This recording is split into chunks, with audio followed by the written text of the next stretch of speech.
Good morning, everyone. It is Friday. I don't know the date, maybe the 4th and of October. It is Freestyle Friday. I'm Elisa Maria. Welcome to Elisa Maria Designs. Welcome back if you're back. Welcome if you are new. It has been a crazy couple of days. My Throwback Thursday is up today, so I really threw it back even to Thursday for today's upload. Budget canvas right now that I got from Amazon. I thought it was really adorable. It's a black cat and a starry night. And I told you guys I'm starting to curate my t-shirts to my diamond paintings. And here he is. Black cat and a starry night. First, I want to introduce you to, you're not going to see me diamond painting unless like maybe I might be in the corner diamond painting. But first I want to introduce you to my husband, John, who likes to, when he's available, read us a story. And he has a story from Stories of Suspense, which he got from the Reading is Fundamental program of St. Nicholas of Tolentine School back in the 70s. And he's still reading. We actually went to, I wanted to say New York, the Strand, but it wasn't. It was Atlantic City. There's a great bookstore that we always go to when we go to Atlantic City. And he found a copy of it, brand new, because the one that he has, which you will see him reading from, I think like it's just falling apart. He's had it for so long, but there's great stories in there. And this one is from Roald Dahl. It's called Taste. So I'm going to introduce you to my husband, and I'll be back to show you what I'm working on and how I'm working on it. See you in a bit. Bye. Friends, Romans, countrymen, lend me your ears, for I'm about to tell you a story of suspense. I'm about to read to you from the book Stories of Suspense, which the stories were selected by Mary McEwen, and I've owned this book for well over 40 years. I believe I have read one of the stories in this book to you already. I guess I'd be remiss if I don't first introduce the channel. Welcome to Elisa Maria Designs. I am John Pescator, and I'm the proud husband of Elisa Maria, and also pleased as punch that Elisa Maria has married me. So anyway, before I read you our spooky story of suspense, I'll just give you a little quick musical intro.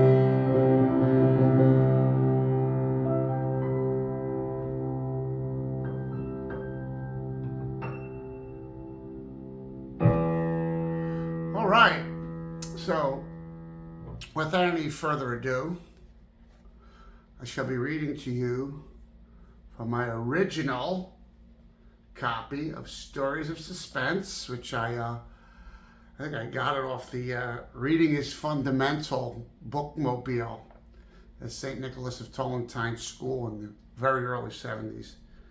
And today's story of suspense, which fits in with our Halloween spooky story theme, is called Taste, and the author's name is Roald Dahl. So here we go, folks. Taste by Roald Dahl. There were 6 of us to dinner that night at Mike Schofield's house in London. Mike and his wife and daughter, my wife and I, and a man called Richard Pratt. Richard Pratt was a famous gourmet. He was president of a small society known as the Epicures, and each month he circulated privately to its membership a pamphlet on food and wines. He organized dinners where sumptuous dishes and rare wines were served. He refused to smoke for fear of harming his palate. And when discussing a wine, he had a curious, rather droll habit of referring to it as though it were a living being. A prudent wine, he would say, rather diffident and evasive, but quite prudent. Or a good-humored wine, benevolent and cheerful.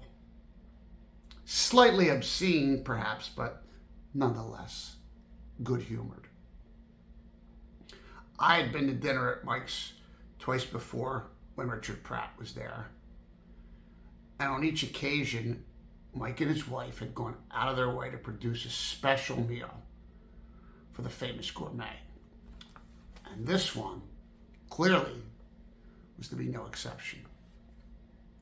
The moment we entered the dining room, I could see that the table was laid for a feast.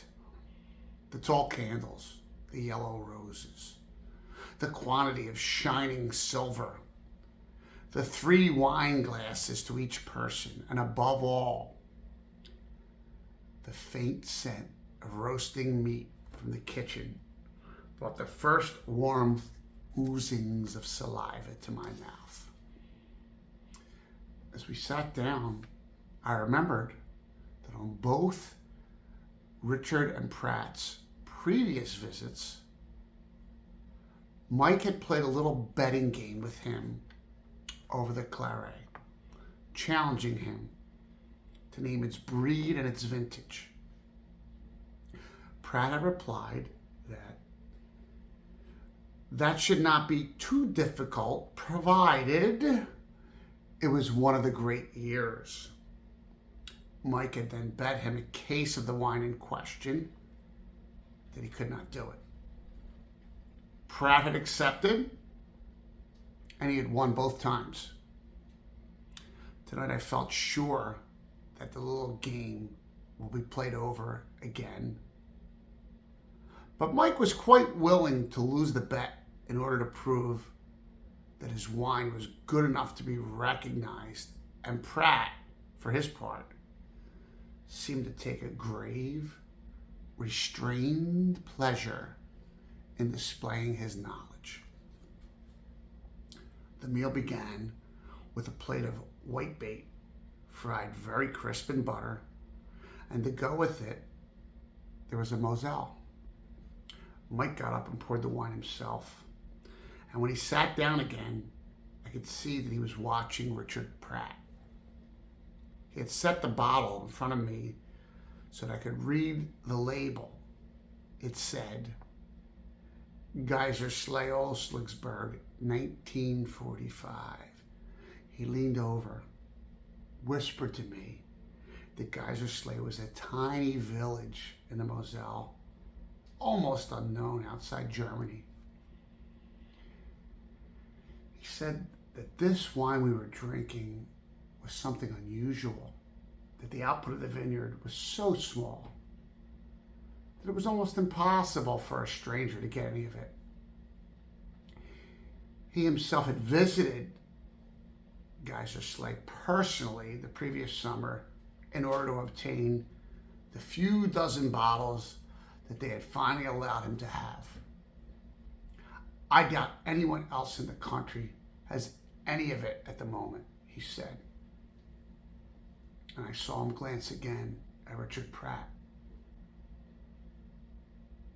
Great thing about Moselle, he continued, raising his voice, it's the perfect wine to be served before a claret. A lot of people serve a Rhine wine instead, but That's because they don't know any better. A Rhine wine will kill a delicate claret. You know that. It's barbaric to serve a Rhine before a claret. But a Moselle, a Moselle is exactly right. Mike Schofield was an amiable, middle-aged man, but he was a stockbroker. To be precise, he was a jobber in the stock market. And like a number of his kind, he seemed to be somewhat embarrassed, almost ashamed to find that he had made so much money with so little talent. In his heart, he knew that he was not really much more than a bookmaker, an unctuous, infinitely respectable, secretly unscrupulous bookmaker. And he knew that his friends knew it too. So he was seeking now to become a man of culture, to cultivate a literary and aesthetic taste, to collect paintings, music, books, and all the rest of it. His little sermon about Rhine wine and Moselle was a part of this thing, this culture that he sought. A charming little wine, don't you think? He said. He was still watching Richard Pratt. I could see him give a rapid, furtive glance down the table each time he dropped his head to take a mouthful of whitebait. I could almost feel him waiting for the moment when Pratt would take his first sip and look up from his glass, and with a smile of pleasure and of astonishment, perhaps even of wonder, and then there would be a discussion, and Mike would tell him about the village of Gersele. But Richard Pratt did not taste his wine. He was completely engrossed in conversation with Mike's 18-year-old daughter, Louise. He was half turned toward her, smiling at her, telling her, so far as I could gather, some story about a chef in a Paris restaurant. Well, sounds like quite the dinner party. Every time my husband pulls this book out, I just cannot believe that this is a book that he bought when he was a little boy. And he still keeps reading this story. And what's really funny is if you were out to dinner with my husband, he's like a sommelier. He just knows wines, regions, tastes, and the whole gist of it. What's a good year? So I am making progress here with my little guy. Now, this container had quite a few in there, and I just didn't want to, be dipping in there. So with the containers that I have that are a little bit heavier, I do use a tray. But for the most part, I'm just starting. And I want you to, if you can, take a moment to put something in the comments. This is, interestingly enough, too, John was ready for dinner. And I was just rushing all around, like I'm usually doing 50 million things at one time. And he said, "Do you want me to read while you go get ready?" And I was like, "Oh my God, yeah." So you see me go up the steps. And I left him alone. And this was not actually the story that he was supposed to read. I think because we were going out to dinner and it wasn't a BYOB, he must have had wine on his mind because he read this book. And he's like, "You know what? I think I read the wrong story." I'm like, "How did you read the wrong story?" He's like, "Well, no matter, because I'll be reading, stories throughout the month of October for you." So I kind of remember this. I love Ronald Dahl. What was the one? The little girl with the magic. Oh, I can't remember. But what's her name? Begins with an M. Not Madeline. Is it Madeline?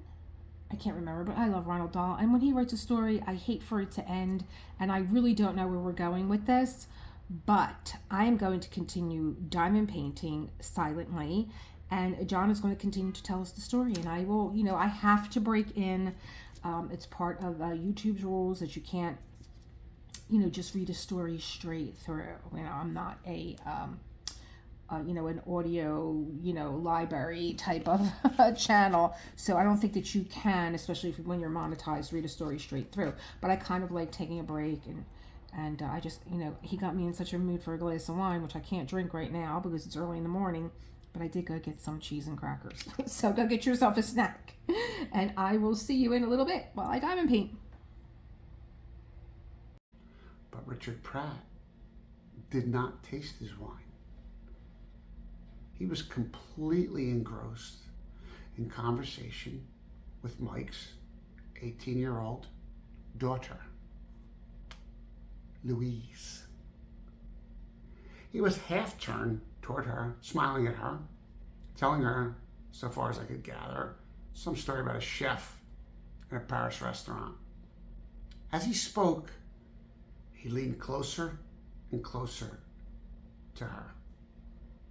And the poor girl leaned as far as she could away from him, nodding politely, rather desperately, and looking not at his face, but at the topmost button of his dinner jacket. We finished our fish, and the maid came around, removing the plates.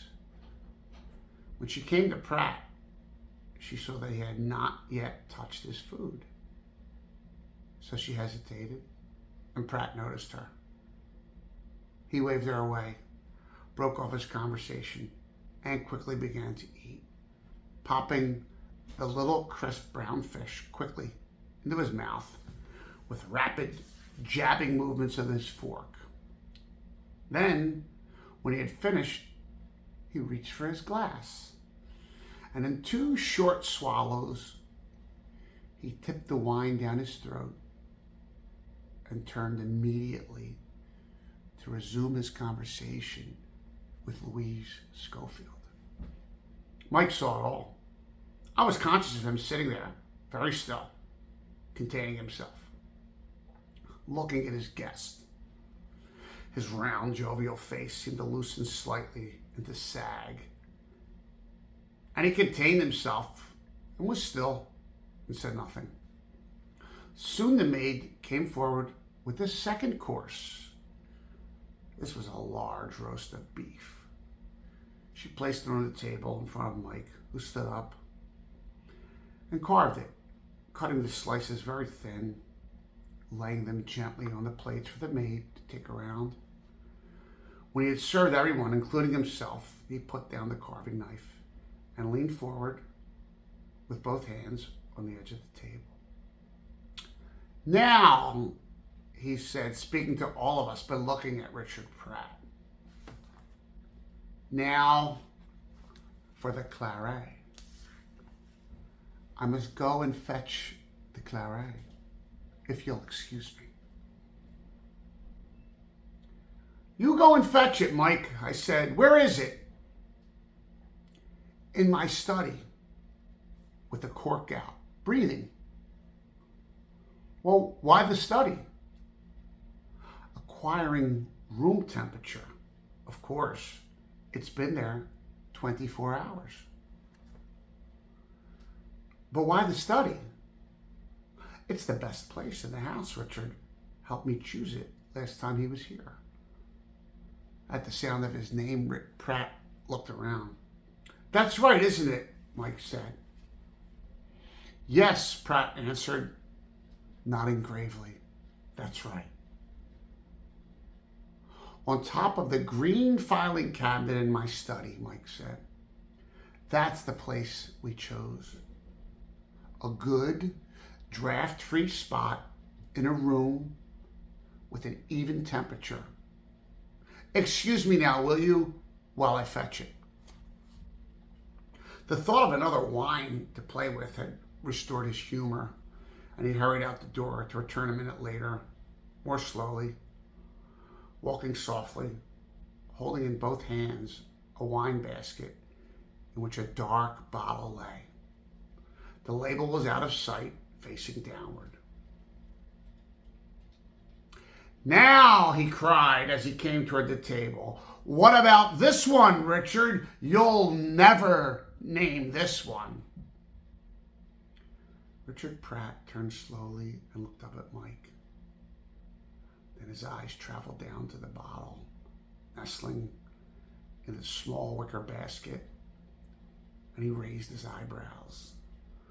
A slight supercilious arching of the brows, and with it, a pushing outward of the wet lower lip, suddenly imperious and ugly. You'll never get it, said Mike, not in 100 years. A claret? Richard said condescendingly. Of course. I assume then that it's from one of the smaller vineyards? Maybe it is, Richard, and then again, maybe it isn't. But it's a good year. One of the great years? Yes, I guarantee that. Then it shouldn't be too difficult, Richard Pratt said, drawling his words, looking exceedingly bored. Except that to me, there was something strange about his drawling and his boredom. Between the shadow of something evil and in his bearing and intentness, it gave me a faint sense of uneasiness as I watched him. This one is really difficult, Mike said. I won't force you to bet on this one. Indeed. And why not? Again, the slow arching of the brows, the cool, intent look. Well, because it's difficult. That's not very complimentary to me, you know. My dear man, Mike said, I'll bet you with pleasure, if that's what you wish. It shouldn't be too hard to name it. You mean you want to bet? I'm perfectly willing to bet, Richard Pratt said. All right then. We'll have the usual, a case of the wine itself. You don't think I'll be able to name it, do you? As a matter of fact, and with all due respect, I don't, Mike said. He was making some effort to remain polite, but Pratt was not bothering over much to conceal his contempt for the whole proceeding. But yet, curiously, his next question seemed to betray a certain interest. You'd like to increase the bet? No, Richard, a case is plenty. Would you like to bet 50 cases? Well, that would be silly. Mike stood very still behind his chair at the head of the table, carefully holding the bottle in this ridiculous wicker basket. There was a trace of whiteness around his nostrils now, and his mouth was shut very tight. Pratt was lolling back in his chair, looking up at him, the eyebrows raised, the eyes half closed, a little smile touching the corner of his lips. And again, I saw, or thought I saw, something distinctly disturbing about the man's face. That shadow of intentness between the eyes and in the eyes themselves, right in their centers where it was black, a small, slow spark of shrewdness hiding. So you don't want to increase the bet. As far as I'm concerned, old man, I don't give a damn, Mike said. I'll bet you anything you like. The three women and I sat quietly, watching the two men. Mike's wife was becoming annoyed. Her mouth had gone sour, and I felt that at any moment she was going to interrupt. Our roast beef lay before us on our plates, slowly steaming. So you'll bet me anything I like? That's what I told you. I'll bet you anything you damn well please if you want to make an issue out of it. Even 10,000 pounds? Certainly I will, if that's the way you want it. Mike was more confident now. He knew quite well that he could call any sum Pratt cared to mention. So you say that I can name the bet? Pratt asked again. That's what I said. There was a pause while Pratt looked slowly around the table. First at me, then at the three women, each in turn. He appeared to be reminding us that we were witnesses to this offer. I'm just giving you guys a little close-up of, this is charming, little painting. It's just so sweet. I love it. And I'm going to be breaking in with some information about the book. I'm back, and I got a little curious while I'm listening to John read this story, that it's such a good story now, especially that the bet is your daughter. I'm going to bet your hand. And of course the 18-year-old is like screaming her head off. Like, this is not funny. Like, you're not going to, marry me off to this old man. Taste is a short story by, I always said Ronald Dahl. There is no end. That was first published in December 8th, 1951 edition of the New Yorker and was included in the 1953 collection Someone Like You. The plot summary is here. I'm on Wikipedia. Were there any adaptions? And there was. It was turned into a one-act opera. Can you believe this? By William Schumann in 1989, and the 1980 Tales of the Unexpected episode Taste. There's even a Russian short film that was done just recently, 2015, not that long ago, by Katerina Krasner, is the adaptation from Taste by, I say, Ronald Dahl. So I went looking for Tales of the Unexpected, and it is actually a TV series that ran, it was British television, and it ran between 1979 and 1988. Each episode told a story, often with sinister and wryly comic undertones, with an unexpected twist ending. Well, I can't wait to see how this ends. There are on YouTube, it's under Tales of the Unexpected created by Ronald Dahl. In the United Kingdom, it's in English. There's 9 series and there's 112 episodes. On YouTube, I believe that I thought it said 192 full episodes. Anything that is not is hidden, that's not, for whatever reason, they can't, but it's on YouTube. I will link it. I am so interested in this story. Now I'm trying to find for you guys while I'm here. Anyway, what's the name of the show? It was so good. I mean, he was so good with children's literature. And the story, I believe it was just done recently again. I think Danny DeVito is in it. Let me see. Okay. James and the Giant Peach, Charlie and the Chocolate Matilda. It comes to me right now. Charlie and the Chocolate Factory, Matilda, The Witches, Fantastic Mr. Fox, George's Marvelous Medicine, Danny, the Champion of the World. His audience for older audiences include tales of short stories, which are Tales of the Unexpected. So let's get back to the diamond painting, shall we? And the reader.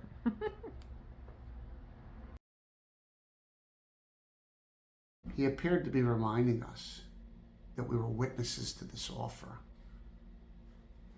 Mike, Mrs. Schofield said, Mike, why don't you stop this nonsense and eat our food? It's getting cold. But it isn't nonsense, Pratt told her evenly. We're making a little bet. I noticed the maid standing in the background holding a dish of vegetables, wondering whether to come forward with them or not. All right then, Pratt said. I'll tell you what I want you to bet. Come on then, Mike said, rather reckless. I don't give a damn what it is. You're on. Pratt nodded, and again, the little smile moved the corner of his lips. And then, quite slowly, looking at Mike all the time, he said, I want you to bet me the hand of your daughter in marriage. Louise Schofield gave a jump. Hey, she cried. No, that's not funny. Look here, Daddy. That's not funny at all. No, dear, her mother said. They're only joking. I'm not joking, Richard Pratt said. It's ridiculous, Mike said. He was off balance again now. You said that you'd bet anything I liked. I meant money. You didn't say money. Well, that's what I meant. Well, then it's a pity you didn't say it. But anyway, if you wish to go back on your offer, that's quite all right with me. It's not a question of going back on my offer, old man. It's a no bet, anyway, because you can't match the stake. You yourself don't happen to have a daughter to put up against mine in case you lose. And if you had, I wouldn't want to marry her. I'm glad of that, dear, the wife said. I'll put up anything you like, Pratt announced. My house, for example. How about my house? Which one? Mike asked, joking now. The country one. Why not the other one as well? All right then, if you wish it, both my houses. At that point, I saw Mike pause. He took a step forward and placed the bottle in its basket gently down on the table. He moved the salt cellar to one side, then the pepper, and then he picked up his knife, studied the blade thoughtfully for a moment, and put it down again. His daughter, too, had seen him pause. Now, Daddy, she cried, don't be absurd. It's too silly for words. I refuse to be betted on like this. Quite right, dear, her mother said. Stop it at once, Mike, and sit down and eat your food. Mike ignored her. He looked over at his daughter and he smiled. A slow, fatherly, protective smile. But in his eyes, suddenly, there glimmered a little triumph. You know, he said, smiling as he spoke, you know, Louise, we ought to think about this a bit. Now stop it, Daddy. I refuse even to listen to you. Why, I've never heard anything so ridiculous in my life. No, seriously, dear. Just wait a moment and hear what I have to say. But I don't want to hear it. Louise, please. It's like this. Richard here has offered us a serious bet. He is the one who wants to make it, not I. And if he loses, he will have to hand over a considerable amount of property. Now, wait a minute, my dear. Don't interrupt. The point is this. He cannot possibly win. Well, he seems to think he can.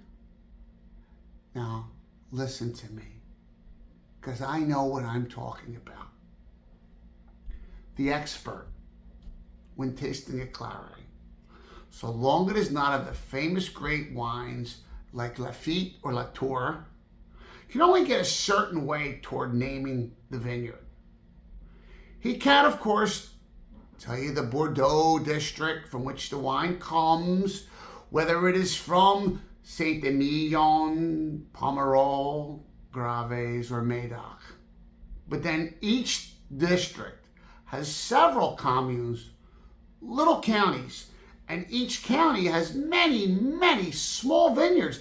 It is impossible for a man to differentiate between them all by taste and smell alone.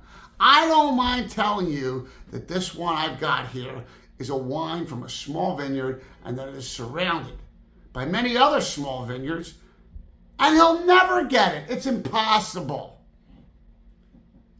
But you can't be sure of that, his daughter said. I'm telling you I can. Though I say it myself, I understand quite a bit about this wine business, you know. And anyway, heaven's alive, girl. I'm your father. And don't think I let you in for something you didn't want, do you? I'm trying to make you some money. Mike, his wife said sharply, stop it now, Mike. Again, he ignored her. If you will take this bet, he said to his daughter, in 10 minutes, you'll be the owner of 2 large houses. But I don't want 2 large houses, Daddy. Then sell them. Sell them back then on the spot. I'll arrange it. All that for you. And then just think of it, my dear. You'll be rich. You'll be independent for the rest of your life. Oh, Daddy, I don't like it. I think it's silly. So do I, the mother said. She jerked her head briskly up and down as she spoke, like a hen. You ought to be ashamed of yourself, Michael. Even suggesting such a thing. Your own daughter, too. Mike didn't even look at her. Take it, he said eagerly, staring hard at the girl. Take it, quick. I guarantee you won't lose. But I don't like it, Daddy. Come on, girl. Take it. Mike was pushing her hard. He was leaning toward her, fixing her with 2 hard, bright eyes, and it was not easy for the daughter to resist him. But what if I lose? I keep telling you, you can't lose. I'll guarantee it. Oh, Daddy, must I? I'm making you a fortune. So come on now. What do you say, Louise, all right? For the very last time, she hesitated. And she gave a little helpless shrug of her shoulders and said, all right then, just as long as you swear there's no danger of losing. Good, Mike cried. That's fine. Then it's a bet. Yes, Richard Pratt said, looking at the girl. It's a bet.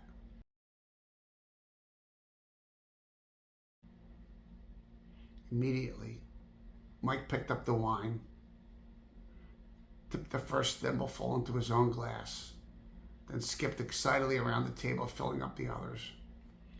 Now everyone was watching Richard Pratt, watching his face as he reached slowly for his glass with his right hand and lifted it to his nose. The man was about 50 years old, and he did not have a pleasant face. Somehow it was all mouth and lips, the full, wet lips of the professional gourmet, the lower lip hanging downward in the center, a pendulous, permanently open taster's lip, shaped open to receive the rim of a glass or a morsel of food, like a keyhole. I thought watching it. The mouth is like a large, wet keyhole. Slowly, he lifted the glass to his nose. The point of the nose entered the glass and moved over the surface of the wine, delicately sniffing. He swirled the wine gently around in the glass to receive the bouquet. His concentration was intense. He'd closed his eyes, and now the whole top half of his body, the head and the neck and the chest, seemed to become a kind of huge, sensitive, smelling machine, receiving, filtering, analyzing the message from the sniffing nose. Mike, I noticed, was lounging in his chair, apparently unconcerned, but he was watching every move. Mrs. Schofield, the wife, sat prim and upright at the other end of the table, looking straight ahead, her face tight with disapproval. The daughter, Louise, had shifted her chair away a little and sideways, facing the gourmet, and she, like her father, was watching closely. For at least a minute, the smelling process continued. Then, without opening his eyes or moving his head, Pratt lowered the glass to his mouth and tipped in almost half of the contents. He paused, his mouth full of wine, getting the first taste. Then he permitted some of it to trickle down his throat and I saw his Adam's apple move as it passed by. But most of it he retained in his mouth. And now, without swallowing again, he drew in through his lips a thin breath of air which mingled with the fumes of the wine in the mouth and passed on down into his lungs. He held the breath, blew it out through his nose, and finally began to roll the wine around under his tongue and chewed it, actually chewed it with his teeth as though it were bread. It was a solemn, impressive performance, and I must say he did it well. He said, putting down the glass, running a pink tongue over his lips. Yes, a very interesting little wine, gentle and gracious, almost feminine in the aftertaste. There was an excess of saliva in his mouth, and as he spoke, he spat an occasional bright speck of it onto the table. Now we can start to eliminate, he said. You will pardon me for doing this carefully, but there is much at stake. Normally, I would perhaps take a bit of a chance, leaping forward quickly and landing right in the middle of the vineyard of my choice. But this time, I must move cautiously this time, must I not? He looked up at Mike and he smiled, a thick-lipped, wet-lipped smile. Mike did not smile back. First then, which district in Bordeaux does this wine come from? This is not too difficult to guess. It's far too light in the body to be from either Saint-Emilion or Graves. It's obviously a Médoc. There's no doubt about that. Now, from which commune in Médoc does it come? That also, by elimination, should not be too difficult to decide.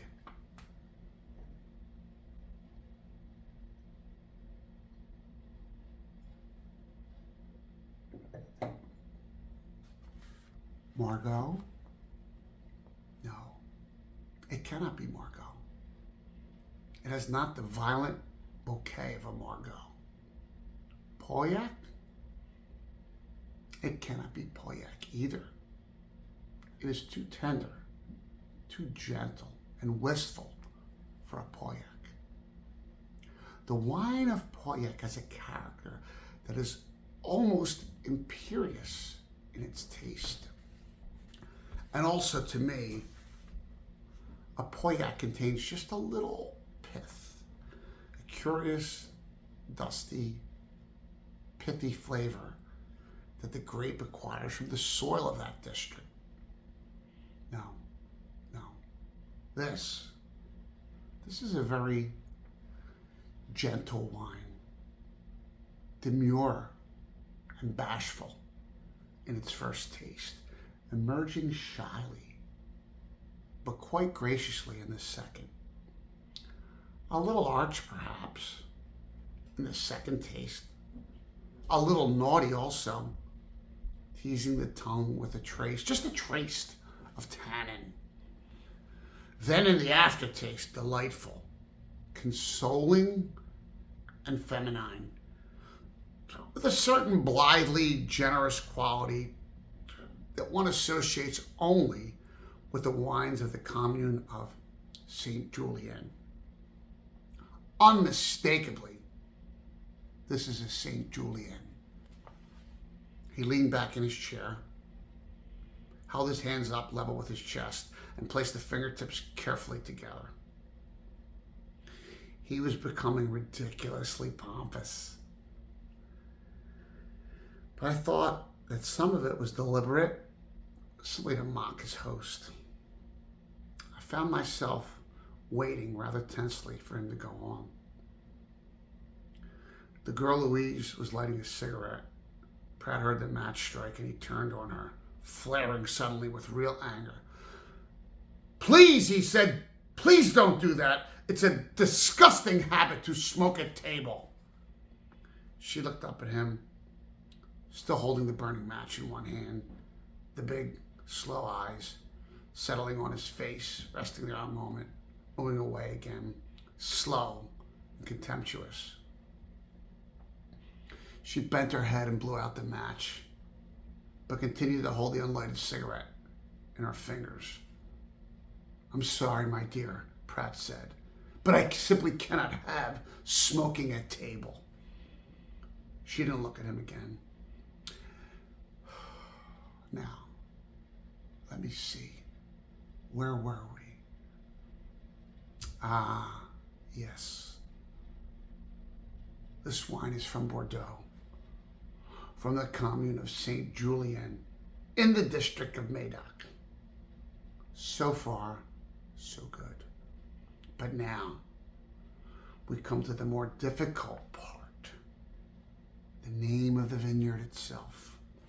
For in Saint Julien, there are many vineyards, and as our host so rightly remarked earlier on, there is often not much difference between the wine of one and the wine of another.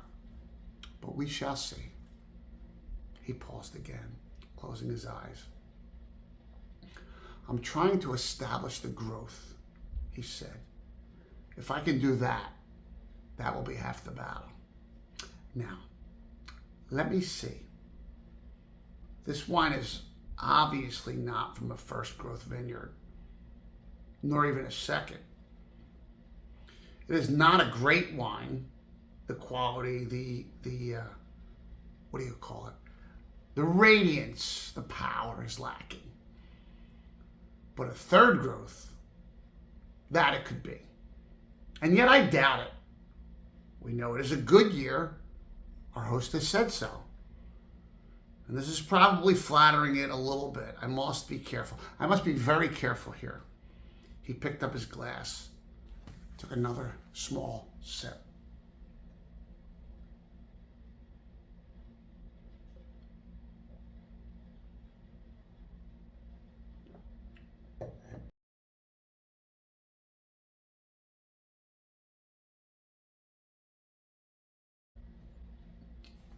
"Yes," he said, sucking his lips, "I was right.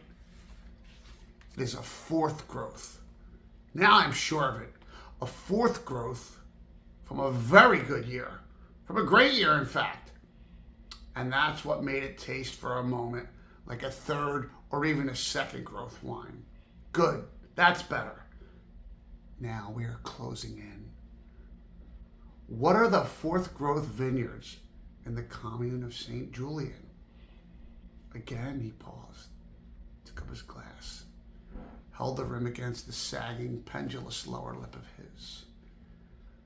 Then I saw the tongue shoot out, pink and narrow, the tip of it dipping into the wine, withdrawing swiftly again, a repulsive sight.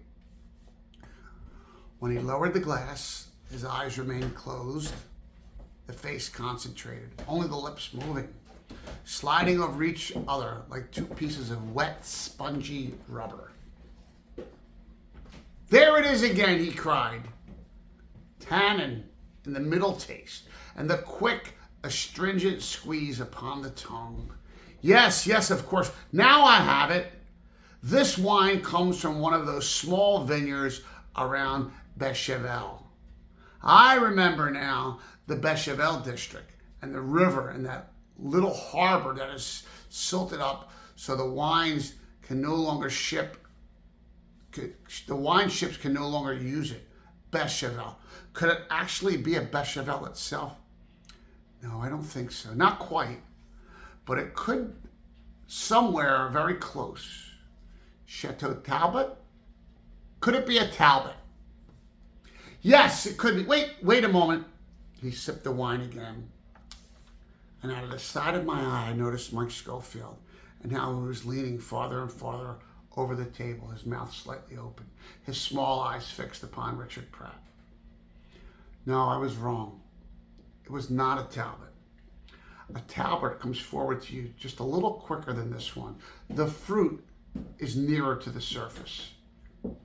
If it is a 34, which I believe it is, then it couldn't be a Talbot. Well, let me think.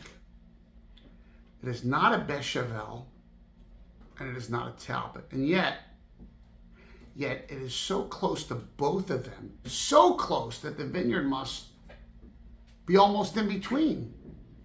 Now, which could that be? He hesitated, and we waited,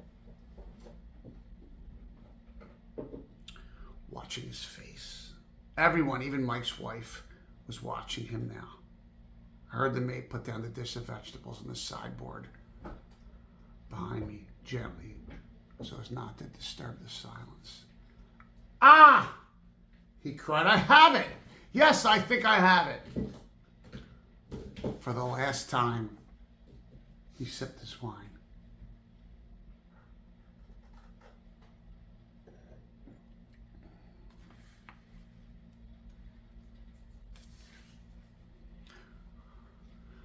Then, still holding the glass up near his mouth, he turned to Mike and smiled a slow, silky smile, and he said,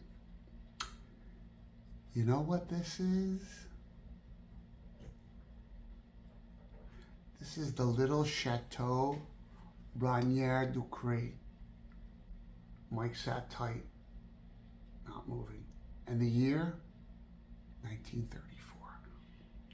We all looked at Mike, waiting for him to turn the bottle around in the basket and show the label. Is that your final answer, Mike said. Yes, I think so. Well, is it or isn't it? Yes, it is. What was the name again? Chateau Bragnières du Cré. Pretty little vineyard.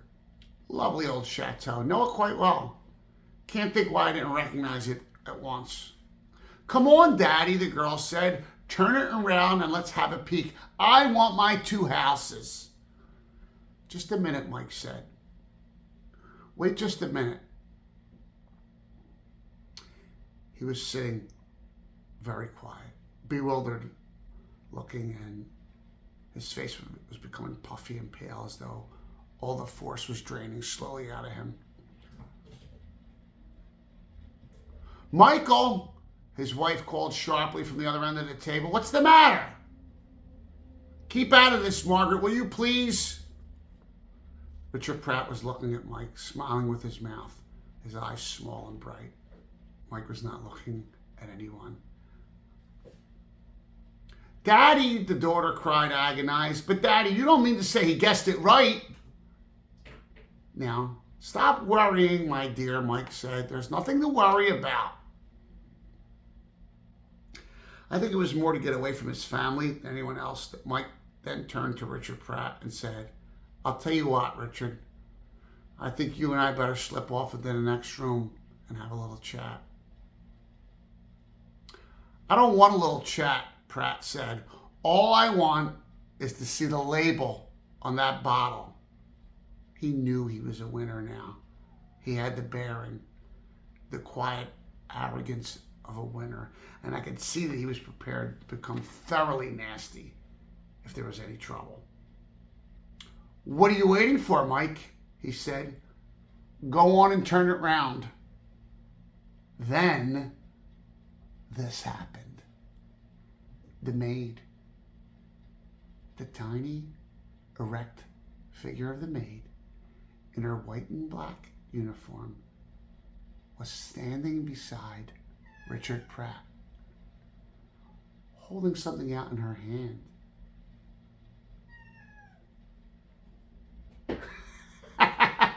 That's foofy. I believe these are yours, sir, she said. Pratt glanced around, saw the pair of thin horn-rimmed spectacles that she held out to him, and for a moment he hesitated. Are they? Perhaps they are, I don't know. Yes, sir, they're yours. The maid was an elderly woman, nearer 70 than 60, a faithful family retainer of many years standing. She put the spectacles down on the table beside him. Without thanking her, Pratt looked up, took them up, and slipped them into his top pocket behind the white handkerchief. But the maid didn't go away. She remained standing beside and slightly behind Richard Pratt. And there was something so unusual in her manner and in the way she stood there, small, motionless, and erect, that I, for one, found myself watching her with a sudden apprehension. Her old gray face had a frosty, determined look to it. The lips were compressed, the little chin was out, and the hands were clasped together tight before her. The curious cap on her head and the flash of white down in the front of her uniform made her seem like some tiny, ruffled, white-breasted bird.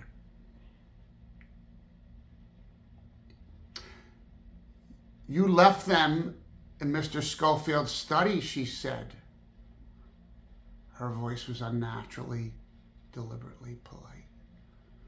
On top of the green filing cabinet in his study, sir, when you happened to go in there by yourself before dinner. It took a few moments for the full meaning of her words to penetrate, and in the silence that followed, I became aware of Mike and how he was slowly drawing himself up in his chair, and the color coming to his face, and the eyes opening wide, and the curl of the mouth, and the dangerous little patch of whiteness beginning to spread around the area of the nostrils. Now, Michael, his wife said, keep calm now, Michael, dear. Keep calm. The end.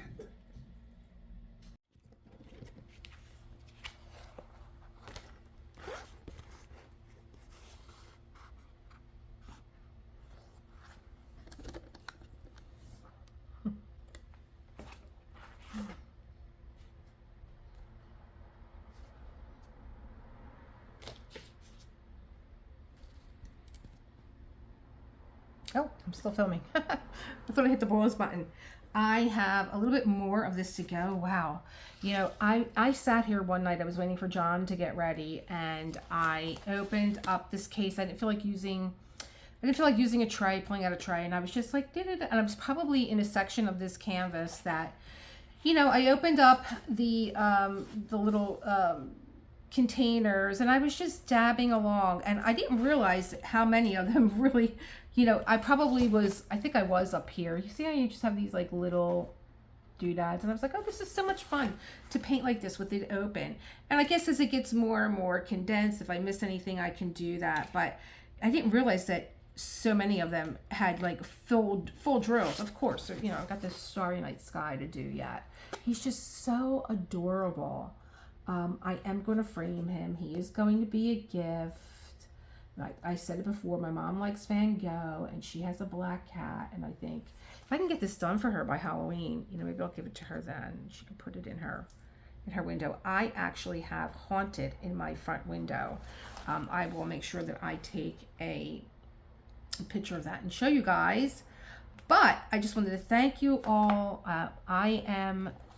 I'm still listening to the story because I'm going back and forth between diamond painting and listening to John and filming and clipping it in. Blah. So I hope you enjoyed the story. I still don't know how it ends. And I'm at the end of this video.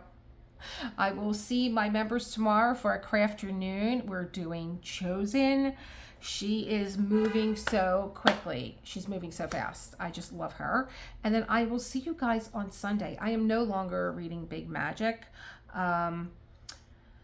I came to a part, I literally was in the middle of uploading the part that I was reading to you guys, and I was very excited. She's talking about the fact that she's coming to Philadelphia because she's working on a book, and I knew that the book was the Signature of All Things.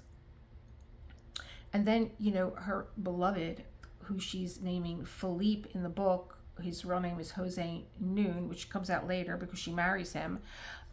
He is being held in immigration, and you know, again, her whole world just like stops to take care of this situation that they're in. So you shelved a book for 2 years, that you lost, that you did all this, background for, and now once again they're going through. I guess maybe this is the backstory of why she, where those 2 years went. I think it's even longer. She went through all this dilemma in her life as to why she wasn't going to be, I'm on the heels of Eat, Pray, Love, and that's a success. And how are my readers going to feel when I have found love and, I make this commitment to him to not get married? And I got a newsflash for you, Elizabeth. You were married. You just didn't have a piece of paper, because she did everything for this partner in her life, and her world completely stopped. It was like, well, we live together, but, not really, because we only live together for a couple of months, because that's how long your visa is. And then you have to travel to another country where, I get a break and I get to do the things that I want to do.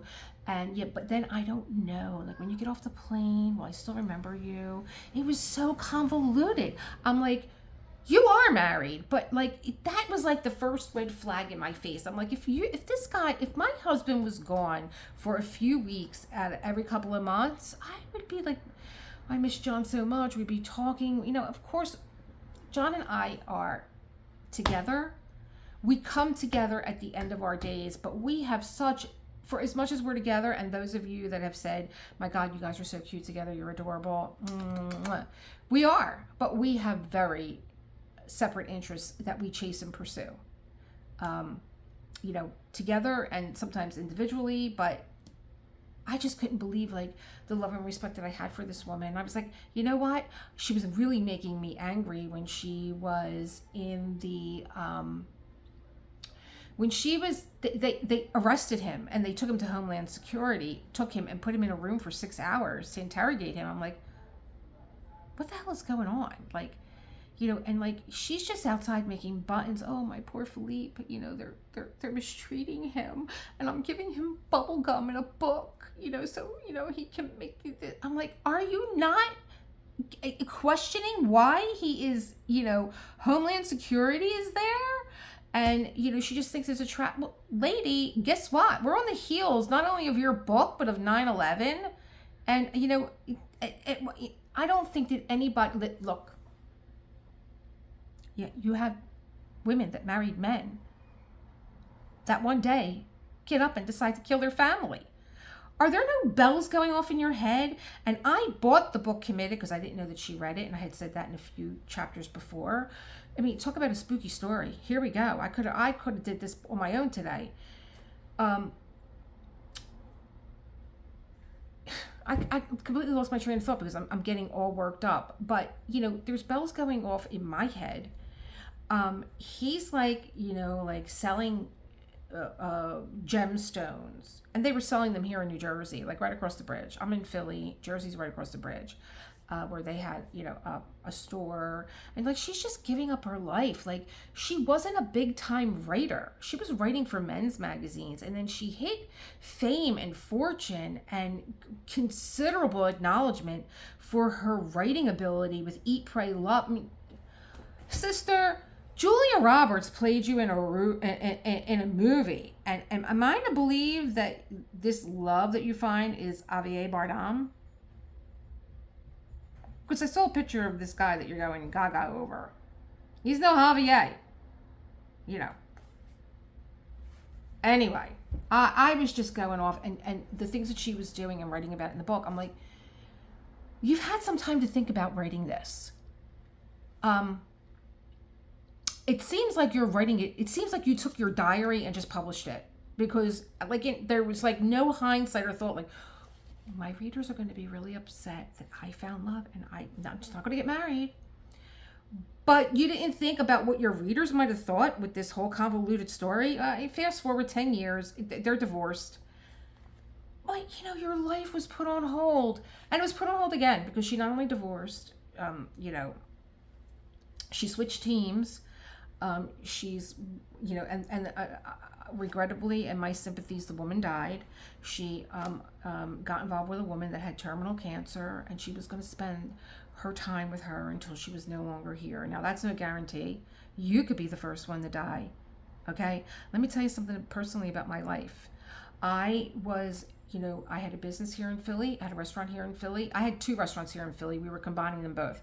And I had 2 restaurants in New York. And I'm going back and forth. I'm constantly on the train. I'm on the Acela. I couldn't even get any work done because you get there so damn fast. And, my dad comes down with cancer, lung cancer.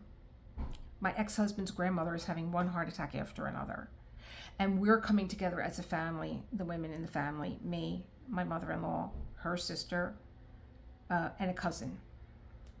We're it. We're taking care of this woman. I'm going back and forth. I'm taking care of my dad. And at one point I sat down with my ex-husband and he looked at me. He's like, we better be prepared because I don't know who's going to go first. I was on the phone with my mother-in-law and we were now taking time off to travel, all of us. Her and her sister took a cruise and I was now on vacation. And it was like I've gone to St. Michael's, Maryland, and it was very rainy and we had to leave one of the rooms because I was having terrible headaches from the musty smell that was in the room. And I kept losing my phone connections, right? My calls kept dropping. And I got to a room where the reception was great, and I'll never forget this. Oprah Winfrey was on, and Christian the Lion was on TV. And he was being reunited with the gentleman that raised him, the lion, Christian the Lion. And I remember talking to my mother-in-law on the phone and watching Christian the Lion, and my mother-in-law was like, how's the trip? And we actually, we always went to St. Michael's, Maryland. However, I got a phone call when I was running my restaurant that people were calling up and they were asking me to put a pizza in a limousine, which was not unusual. But when I was like, where are you going with this pizza? And it was going to New York. And I was like, well, why are you ordering it from Philly? The original Lombardi's is in New York. And they were like, yeah, but we like yours better. And I was like, long story short, well, that's because, there were so many tourists at the other location. But thank you very much. Well, they happened to come in. They lived in St. Michael's, Maryland. They invited us to their home.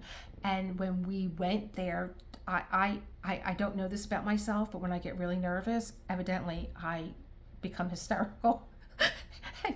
And I have all this like giddy laughter. And when we pulled up to this estate, I was like, who the F lives here, Oprah Winfrey? I just couldn't believe who these people were. And we were out there, to see them. And I was telling my mother-in-law, I'm like, Mom, you cannot believe these people. Like, you're rich. Oh my God, but they're like wealthy. I think there's like a whole Chris Rock skit about like being rich and then like being wealthy. Like these people are wealthy. And what was really funny was the wife, we connected right away because she was from South Philly, where I'm from. And her husband was from New York. And so we just had a lot in common. We got along, and I'm telling my mother-in-law this story, and we're hysterical laughing. And she was like, Lisa, doesn't it feel good to have a break and get away?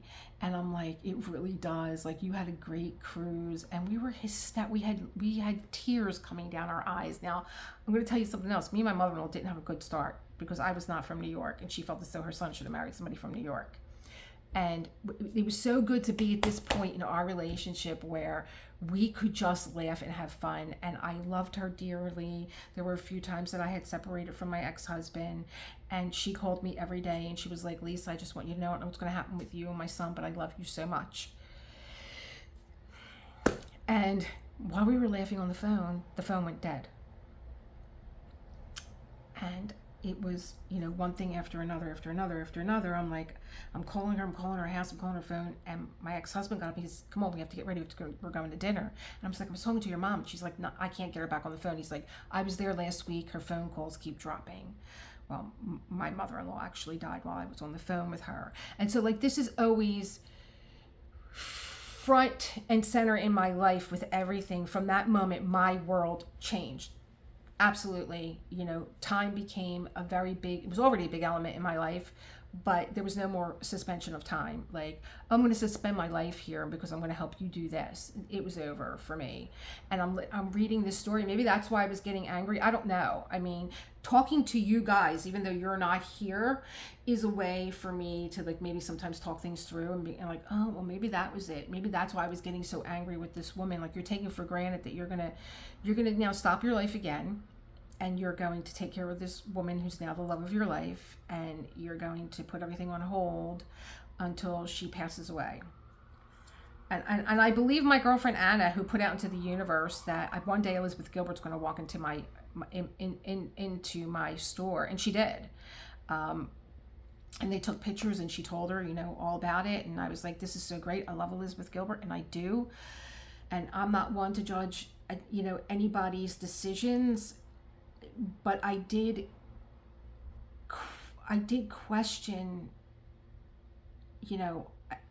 where she was coming from, especially with her boyfriend at the time being held by Homeland Security and not asking any questions. I don't think that we ever really know anyone. Like I said, men get up sometimes, even women too, and they kill their whole family. Who would have thunk it? You know what I mean? They're a happy family until they're not, It's a horror. It really is a horror. And I just don't know why more bells and whistles weren't going off in her writing, and why she was mad. She was literally mad at Homeland Security. And the Homeland Security officer said, listen, I understand that you're here for a couple months, and then you go to another country, and then you're like getting a visa from that country, and you're coming back into like, that's not how it's done. Like, it's very suspicious. And his smart ass answer was, well, there was an officer, a Homeland Security officer in New York, told me that that's the way I have to do it. He's like, no, you never got that advice from anybody. And I don't know why she wasn't, as an American citizen, okay, why she wasn't more alarmed by the fact that like, listen, this is not the way it's done. You love him so much, and you're going through this ordeal for 2 years. Why not just get married? He would have been a citizen. So what was the flag in your head that was going off that you were like, I don't really want to marry this guy, but I'm going to give everything up. I'm going to put all my work again on the shelf while I try and get him immigrant status here in the United States. And if it was the fact that you thought as though, well, I'm like rich now, get a prenup. Like, there were so many like things that came up for me in this reading, and I literally pulled last Sundays or the Sunday before. I was like, it was uploading. I'm like, I just don't even, I need to sit on this, and I need to sleep on it. Maybe I'm being unreasonably angry, but I'm still a little pissed. I guess because I am an advocate for women. I've always have been an advocate for women. Absolutely. And I've helped a lot of women start businesses. I've helped a lot of women. I've been, their sounding board. And I was like, why are you hanging everything on this gentleman? I can't describe it the way that she described it in the book, but they were together, but they were separate. They were not married, but sister, you are married. Anyway, I don't know what the book is going to be. Oh, I do know. I don't know if John and I are going to get a chance to read that. I need some thought on it. Me and John were going to read it together. I don't know. But I will dig through the library of my art room, and I will come up with something juicy for us to read and diamond paint. Boy, I went off on a tangent, didn't I? Thank you for joining John and I for this reading. I will have him read the one that I wanted him to read that I never heard of before. It's from the same Stories of Suspense, and we are going to check out, I just told him, I was like, the untold episodes of Untold Stories are on YouTube. All of them. Most of them. If they're not, for some reason, allowed to be uploaded, they're hidden. But I'm going to check and see if this one actually is. And he's coming home, and he's making dinner tonight again. I don't know what's going on. He made me a delicious Caesar salad yesterday, and he is making his meat tortellini Alfredo for dinner. So I will see you, my members, tomorrow morning. I intend to be here live at 10 a.m. with coffee in hand. And we're going to work on Chosen. I'm going to work on it with or without you. I know Chantel's traveling. I know that Lisa's traveling. And Betsy, where are you? My Betsy. Keep creating that world that you want to live in. Let me know if you have any book suggestions that you want me to review. You know, I'm happy to oh, I have, you know what? I have so many juicy stories on Sunday. I might not even need a book. That's what I'm going to do. I found a really juicy channel I want to share with you guys.